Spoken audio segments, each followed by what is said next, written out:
मैंने ट्वीट करके बताया है, अभी मैं श्रीलंका जा रहा हूँ, मैं टूर्नामेंट खेल रहा हूँ वहाँ पे, और यहाँ पे मुझे बहुत प्यार मिला है। कलकत्ता में हमेशा प्यार मिला, और उसके बदले में मैं यहाँ पे उनको शॉट करूँगा। ये अच्छा मौका दिया है मुझे मिली टीएनसी ने मुझे इस काबिल समझा कि मैं लोगों की मदद कर सकता हूँ और उनका वॉइस ओवर पार्लियामेंट में लेके जा सकता हूँ और उनको हेल्प कर सकता हूँ। तो ये मेरे लिए एक अपॉर्चुनिटी था और मैंने ये डिसाइड किया। क्या आप जानते हैं कि राजनीति में खेल की दुनिया से आए एक नए चेहरे ने कैसे चुनावी मैदान में कदम रखा है? आज हम बात करेंगे यूसुफ पठान की, जिसने तृणमूल कांग्रेस ने बहरमपुर से उम्मीदवार बनाया है। लेकिन क्या यह कदम बंगाल की राजनीति में एक नया मोड़ लाएगा और क्या इससे कांग्रेस के साथ उनके संबंधों पर असर पड़ेगा? आइए जानते हैं। नमस्कार, आप देख रहे हैं न्यूज़, मैं हूं आपके साथ तनु शर्मा। इस चुनावी सीजन में तृणमूल कांग्रेस ने अपने 42 उम्मीदवारों की सूची का ऐलान किया। इस सूची में सबसे चौंकाने वाला नाम था पूर्व क्रिकेटर यूसुफ पठान का, जिन्हें बहरमपुर से उम्मीदवार बनाया गया। इसके अलावा पार्टी ने 26 नए चेहरों को भी मौका दिया है। यह घोषणा तृणमूल के महासचिव अभिषेक बैनर्जी ने कोलकाता के ब्रिगेड परेड ग्राउंड में जन गर्जन सभा रैली में की है। यह पहली बार था जब पार्टी ने एक सार्वजनिक सभा के 7 उम्मीदवारों की सूची का ऐलान किया। महुआ मोइत्रा कृष्णनगर से और पात्र भौमिक बैरकपुर से चुनाव लड़ेंगे। यूसुफ पठान को कांग्रेस के सांसद अधीर रंजन चौधरी के खिलाफ उतारना ममता बनर्जी की पार्टी का एक मजबूत कदम माना जा रहा है। हालांकि पहले कांग्रेस को उम्मीद थी कि वह बंगाल में तृणमूल के साथ सीट शेयरिंग समझौते तक पहुंच सकती है, लेकिन अब स्पष्ट हो गया है कि तृणमूल अकेले ही चुनाव लड़ेगी। सूची जारी होने के तुरंत बाद कांग्रेस के प्रवक्ता जयराम रमेश ने अपने सोशल मीडिया पर कहा, भारतीय राष्ट्रीय कांग्रेस ने बार बार अपनी इच्छा जताई है कि वह तृणमूल के साथ एक सम्मानजनक सीट शेयरिंग समझौता करना चाहती है। भारतीय राष्ट्रीय कांग्रेस हमेशा यह मानती रही है कि ऐसा समझौता बातचीत के माध्यम से ही अंतिम रूप दिया जाना चाहिए, न कि एक तरफा घोषणाओं के द्वारा।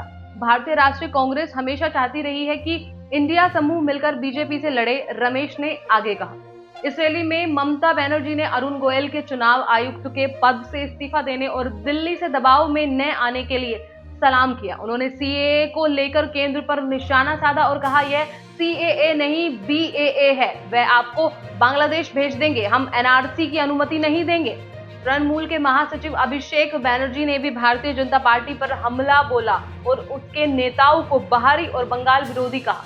उन्होंने केंद्र पर तीखा हमला बोलते हुए कहा कि मोदी की गारंटी की कोई वारंटी नहीं है, जबकि तृणमूल की नीतियों और उसके सुप्रीमो हमेशा जनता से किए गए वादों को निभाते हैं। उन्होंने बीजेपी और उसके नेताओं पर बंगाल को दिए जाने वाले फंड्स को रोकने का आरोप लगाया है। यह घोषणा राज्य में राजनीतिक अशांति के बीच की गई, जिसमें संदेश खाली घटना और निलंबित तृणमूल नेता शेख के खिलाफ जांच शामिल है। ऐतिहासिक परेड में हुई यह बैठक तृणमूल के लोकसभा चुनावों के लिए आधिकारिक अभियान की शुरुआत का संकेत है। मुख्यमंत्री ममता बनर्जी और तृणमूल के महासचिव अभिषेक बैनर्जी के नेतृत्व में लगभग 600 पार्टी नेता रियासत पर मौजूद थे। संदेश खाली विवाद पर भारी आलोचना का सामना करते हुए तृणमूल बीजेपी और केंद्र के खिलाफ अदा न किए गए मनरेगा मजदूरी के बकाया के साथ खुद को सशक्त बनाने की कोशिश कर रही है। ममता बनर्जी की अगुवाई वाली पार्टी ने आम चुनावों से पहले एक मीडिया वॉर रूम भी बनाया है, जिसमें विभिन्न मुद्दों पर दैनिक त्वरित प्रतिक्रियाओं और मीडिया साउंड बाइट्स के लिए 40 वक्ता हैं। अब आइए इस घटनाक्रम का विश्लेषण करें। यूसुफ पठान का चुनावी मैदान में उतरना न केवल खेल जगत के लिए बल्कि बंगाल की राजनीति के लिए भी एक नया अध्याय है। एक और जहां उनकी उम्मीदवारी तृणमूल के लिए नई ऊर्जा और उत्साह का संचार कर सकती है, वहीं यह कांग्रेस के साथ उनके संबंधों को भी प्रभावित कर सकता है। इसके अलावा तृणमूल का अकेले चुनाव लड़ने का निर्णय भी बंगाल की राजनीति गतिशीलता को बदल सकता है। इस बीच ममता बनर्जी की सीएए और एनआरसी के खिलाफ टिप्पणियां और अभिषेक बैनर्जी के बीजेपी पर हमले राज्य की राजनीतिक चर्चा में एक नया मोड़ ला सकते हैं। इसके अलावा तृणमूल का मीडिया वॉर रूम बनाना उनकी चुनावी रणनीति का एक महत्वपूर्ण हिस्सा है, जो उन्हें त्वरित और प्रभावी संचार में मदद कर सकता है। अब ये सोचने वाली बात है कि ये घटनाएं बंगाल की राजनीति और आगामी चुनावों पर क्या प्रभाव डालती है। इस बारे में आपके क्या विचार हैं? आपको क्या लगता है कि तृणमूल की यह रणनीति सफल होगी? क्या यूसुफ पठान की उम्मीदवारी उन्हें चुनावी जीत दिला पाएगी?